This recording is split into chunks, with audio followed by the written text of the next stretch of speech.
Madame Lebray, quelles sont les conditions pour que je puisse accéder à une licence de droit? Pour accéder à la licence de droit, il faut d'abord être titulaire du baccalauréat ou d'un diplôme équivalent. Ensuite, il faut bien compléter votre dossier sur Parcoursup.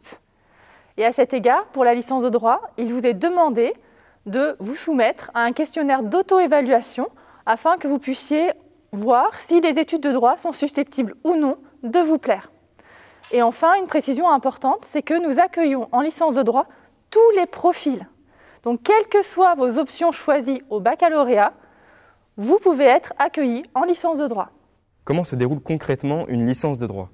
Une licence de droit se déroule en 3 ans. Chaque année universitaire est découpée en 2 semestres. Chaque année, les étudiants vont découvrir différentes matières. Ils vont avoir différents enseignements qui prennent la forme de cours magistraux, les CM, ou de travaux dirigés, les TD. Les 2 premières années de la licence, les enseignements sont généraux. Les étudiants vont acquérir un socle de connaissances communes, de compétences qui sont nécessaires à la poursuite de leurs études. La L3, c'est une année avec un début de spécialisation. L'université propose différents parcours, comme entreprise, privé, public, sciences politiques, où les étudiants vont avoir des matières un peu plus spécifiques, précises dans un domaine particulier. Et notamment pour la première année, comment se passe un TD, une séance de travaux dirigés? La séance de TD, c'est un groupe d'étudiants, environ 30-35, avec un enseignant de TD, un chargé de TD, qui peut être un doctorant ou un professionnel.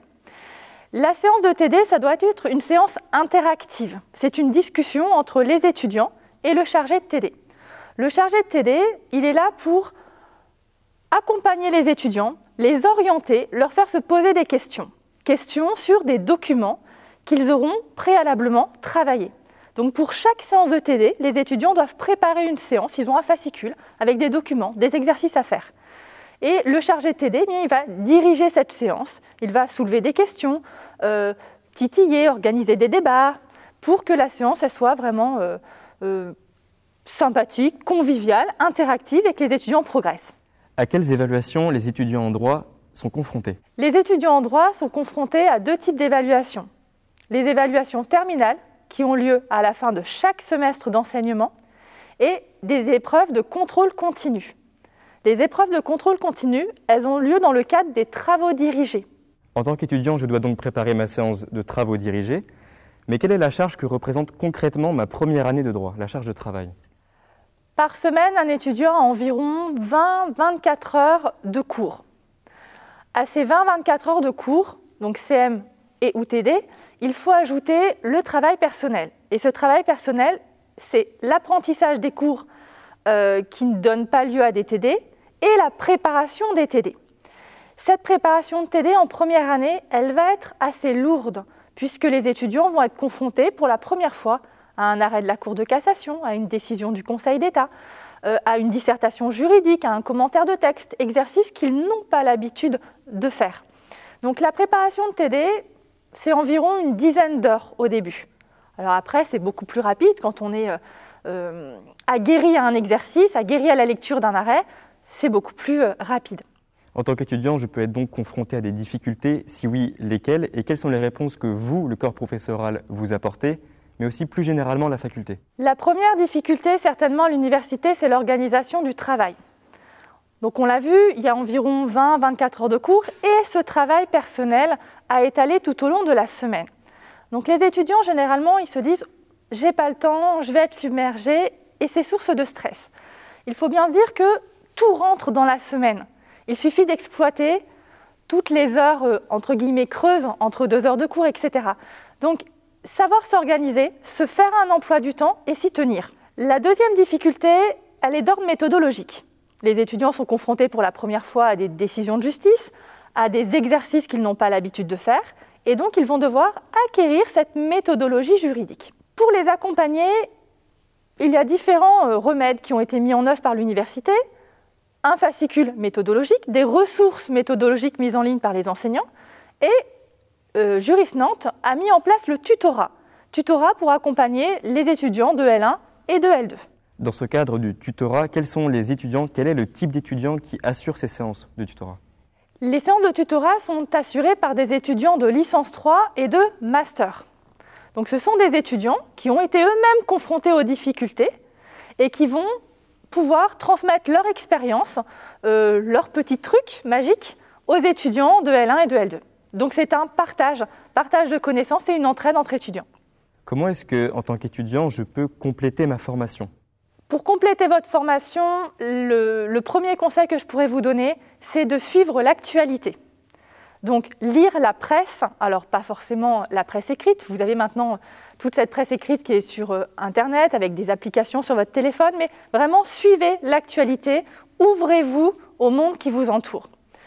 Le deuxième conseil, c'est de faire des stages. Immergez-vous dans le monde professionnel. Allez à la rencontre des professions juridiques. Cela vous aidera à affiner votre projet professionnel. Et surtout, s'il y a un métier qui vous plaît, cela vous donnera une motivation supplémentaire pour poursuivre vos études et bien les réussir. On le sait, avec le contexte sanitaire actuel, les cours en présentiel sont compromis. Quelles solutions vous mettez en place pour assurer le suivi pédagogique en distanciel ? L'université a une plateforme d'enseignement à distance, la plateforme Madoc. Tous les enseignants vont mettre, au moment de leur cours habituel, une ressource en ligne.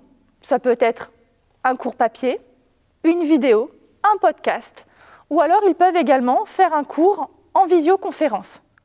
Est-ce que les étudiants ont quand même l'opportunité d'envoyer des mails aux professeurs ? Bien entendu, nous sommes à l'écoute des étudiants, nous répondons aux mails qu'ils nous envoient, ils ont connaissance de nos adresses mail professionnelles et nous sommes présents pour les accompagner, pour répondre à leurs difficultés. On est là, bien sûr qu'on est là. On le sait, avec le contexte sanitaire actuel, l'intégration est également compliquée pour les étudiants en droit. Comment est-ce que je fais quand j'arrive en première année de droit et que je veux rompre l'isolement, faire des rencontres ? Alors on peut espérer que ce contexte sanitaire prendra fin l'année prochaine quand les nouveaux étudiants arriveront. Pour faire des rencontres à l'université, il faut déjà oser aller vers les autres. L'étudiant qui est assis à côté de vous dans l'amphi, parlez-lui. L'étudiant qui est assis à côté de vous en TD, engagez la conversation. Donc allez vers les autres, osez aller vers les autres. Ensuite, on a des associations étudiantes très dynamiques à l'université qui organisent des événements, des soirées d'intégration. Allez-y, participez, faites des rencontres. Donc l'université, les associations étudiantes mettent en œuvre des moyens pour que les étudiants ne restent pas seuls. On sait aussi également que Juris Nantes met en place un parrainage. Qu'est-ce que le parrainage ?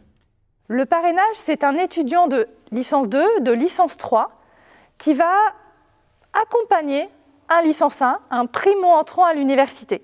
Donc c'est une manière pour un étudiant qui a déjà été confronté aux difficultés de la L1, d'accompagner un primo-entrant dans sa première année. Donc ça permet de discuter sur, par exemple, la méthodologie, l'organisation du travail, ou même la vie extra-universitaire. Qu'est-ce que je peux faire sur le campus? Qu'est-ce qu'il y a en dehors? Comment est la vie à Nantes, etc. Donc c'est important ce parrainage puisque ça permet au moins d'avoir un contact à l'université quand on ne connaît personne. Et c'est aussi un accompagnement par un étudiant pour un étudiant. Et ce n'est pas le même accompagnement qu'un enseignant. Tout à fait. Quel point vous souhaiteriez préciser, sur quel point vous aimeriez insister? La licence de droit, elle mène à beaucoup de choses. On dit généralement que le droit mène à tout. Attention, si vous avez un projet professionnel précis, par exemple ceux qui veulent être journalistes, il y a d'autres voies que faire des études juridiques. Venez en droit si vous avez un projet professionnel qui est lié aux études de droit. Si le droit, entre guillemets, vous attire. Et le questionnaire d'auto-évaluation qui est lié à Parcoursup, il peut vous aider à savoir si les études de droit vous plairont ou pas. Ne vous laissez pas mener par une série télé, les plaidoiries qu'on peut y voir pour vous dire le droit c'est ça. Le droit c'est un petit peu ça, mais ce n'est pas que ça. Donc attention aux fausses images qu'on peut avoir du droit. Renseignez-vous, venez aux portes ouvertes si elles ont lieu, faites l'université à l'essai si vous le pouvez. Donc on espère, on croise les doigts. Renseignez-vous sur ces études de droit parce que si les matières juridiques ne vous plaisent pas, l'année sera compliquée, sera difficile.